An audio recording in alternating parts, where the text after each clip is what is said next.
and boosting Trump back in 2016. But I also think there are Americans who are engaged in this kind of propaganda. And whether they should be civilly or even in some cases criminally charged is something that would be a better deterrent. So Hillary Clinton says Americans should be in prison for posting misinformation online, and Biden just gave her the Medal of Freedom. Allow me to share with you what's happening to free speech all across the world right now. The Brazilian and Venezuelan governments banned access to X for all of their citizenry. In France, they arrested the CEO of Telegram for illicit activities happening on the platform. In the UK, the government announced that they're going to start arresting people for misinformation on the internet. Mark Zuckerberg disclosed that during COVID-19, the government pressured Facebook to take down posts that they considered misinformation about the pandemic. In 2022, when Elon bought Twitter, we got proof that the government was selectively targeting conservative voices and censoring them too. Here's this recent headline from the New York Times talking about how the Constitution might be a threat to America. Free speech is one of those abstract things that is hard to value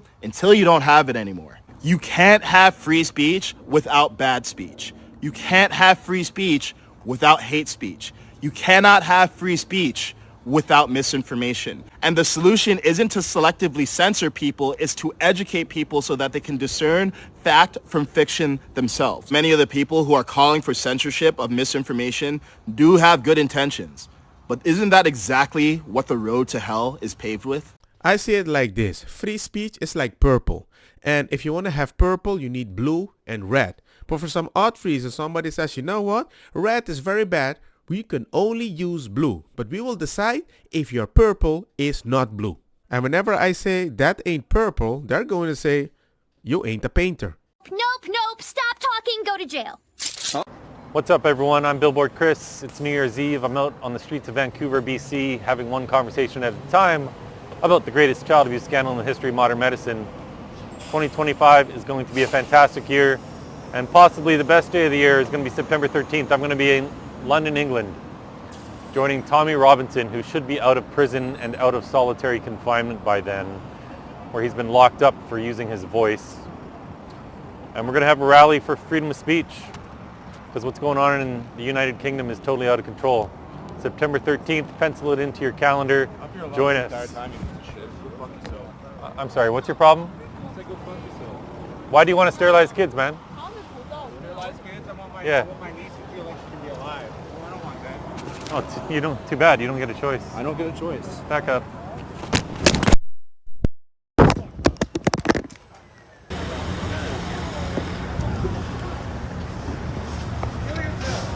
Thank you.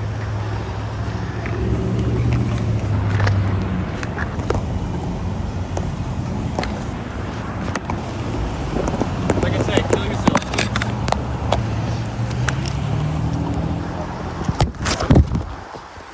I'm gonna fucking go. I'm not playing around. I'm not playing either. Dude, I'm playing with other people's lives though, okay? I'm going to keep having these conversations, and I don't care how many motherfuckers like you try to stop me with your fucking violence. You're a tough guy. Doesn't matter to me. Proud of yourself, huh? Keep it fucking going. Proud of yourself, huh? I got a weapon too. Fuck you, huh?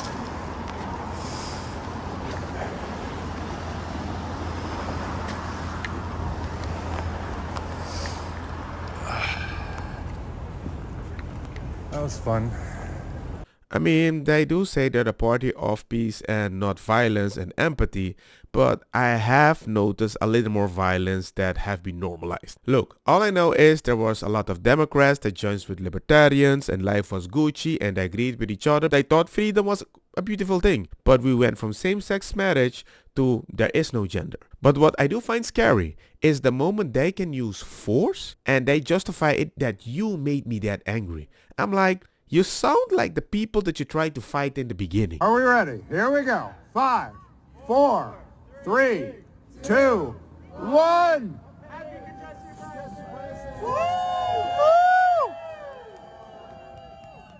Good morning, New Yorkers. Looking for another beautiful day here in the city. Clouds to start us off out there. Temperatures staying in the high 40s. Tomorrow's forecast will be in the 60s. The beaches staying Rich people are not going to see a lot, of course. The people that do have a job are going to have a harder life, and the people that are poor have to ride on a subway that isn't that very safe. And they're saying they're doing that for helping. I'm like, yeah, if you're going to use the money to help the people. But then again, once you build something, you're going to tax them for that too. This is the soccer team that just cannot be beaten. The Flying Bats. They play in the women's competition in Sydney, but they have 5 male-born players. And no one can get near them. The latest score, Flying Bats 12, their opposition 0. And have a look at their success this year. They're undefeated in 13 games. And they've scored 59 goals and only conceded 3. They've scored 26 more goals than the team sitting in second place. No one is able to get anywhere near them. Kiralee Smith is a vocal campaigner trying to protect women's sport. Ben, it's absolutely extraordinary. These guys, some of them are more than 6 foot. They're in their 30s. They're playing against girls who are under 18. I'm now facing court cases 7, 8 and 9 for calling out some of these males in female competition. The anti-discrimination law in this country is absolutely appalling when women can't defend female sex-based rights at the threat of legal action. The numbers are just out of this world. This year, they've only conceded 3 goals, but they have scored 59 goals. They're undefeated in 13 games. And let's be honest, they're getting all the prize money. But I would say generally most men have warned about this. I would say also generally most women want to vote for this. So if you actually wanted this and this is the result, most men are going to be like, okay, look, I don't want to judge you, but if somebody can join your team when you're under 18, but you're in your prime of your genes, but somebody in their 30s can still beat you, hey man, if you don't see the difference that I want to talk about, and I get in trouble for talking about it, I'd say, well, first of all, I totally agree with that person. It's very depressing. But if you're doing political strategy, if you have an airplane crash, you got to go back and find out what went wrong.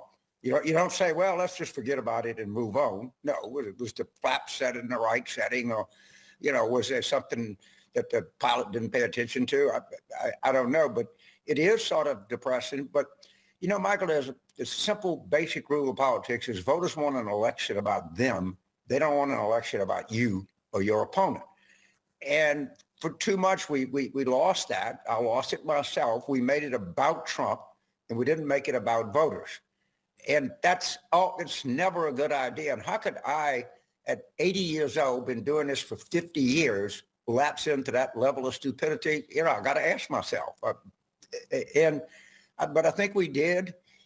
And, let's learn from this. It's a disaster. I agree. It's depressing. But to have an event like this and not learn from it, I think is the biggest mistake we can make.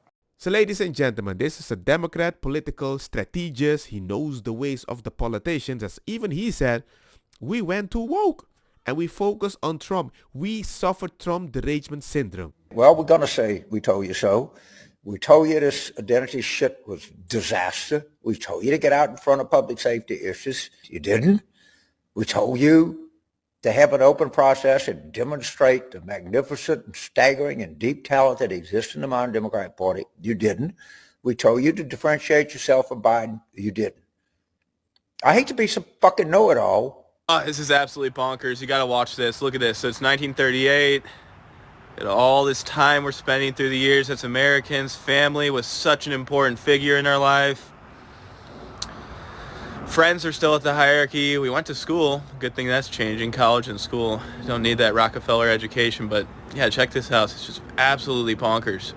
1975.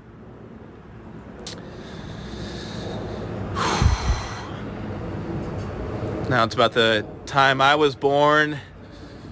Seeing a huge shift. Kerplunk. Family going down. And then we see this. Oh my God, the internet, the matrix going up like crazy. All of this time we're wasting on our devices, disconnected from family. I remember I was in a debate and they asked me, how do you meet a good wife or husband? I was like, very simple, through family. And everybody was like, what? What are you talking about? It's very simple. If people invite you at the family party, the person is already filtered as a normal, controlled, disciplined human being that is enjoyable at the party, even if they're drunk. And everybody looked at me like, what kind of garbage are you talking about? And then I realized, oh yeah, I'm in my 40s. They're in their 20s asking me for advice. They have no freaking idea. And then I was like, wow, I need to guide my kids. 27-year-old Robert Sanza with a juvenile who was breaking into cars at the Palace of Fine Arts. Police followed the suspects into Oakland, where they had to use spike strips to make an arrest. Now, in a deal arranged by Judge Bruce E. Chan, Sanza is pleading guilty to 5 felonies: receiving stolen property, accessory after the fact, possession of a firearm by a felon, concealed firearm in a vehicle, possession of ammunition. Sanza has a decade-long history of similar crimes, including car burglary, grand theft, hit and run, shoplifting, and domestic violence. He's been on probation several times and reoffended, yet Judge Chan is giving Sanza probation again. 40% of homicide in U.S. takes place in districts with a Soros-funded prosecutor, which is left-leaning. Guess what happened? Guess who Biden gave a reward? Accepting on behalf of George Soros is Alex Soros.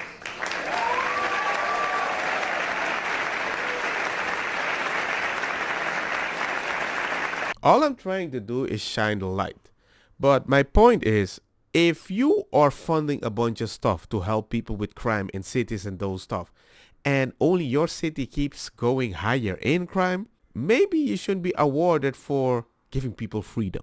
Showing the difference between liberals and conservatives right now. This is wild. 76% of single women are Democrats and 56% of them are on psych meds? Because they seem fucking crazy to me. Whoa. You know what I'm saying? That makes sense. It makes sense. You know what's interesting? There was a Boston bombing that happened with a bunch of people that were running. They say the people that were in that bomb are less stressed about life than the people that saw the whole event on the news. And I think a lot of people that see the news in specific way without clear context live a more stressful life. And I believe that people that stress so much about the news are usually the people that stress about this information. Don't get me wrong, ako sa kitabang Puta fire na mi blonde kush hash purple skunk criollo colombici jam jam turloqueta verdeta welcome.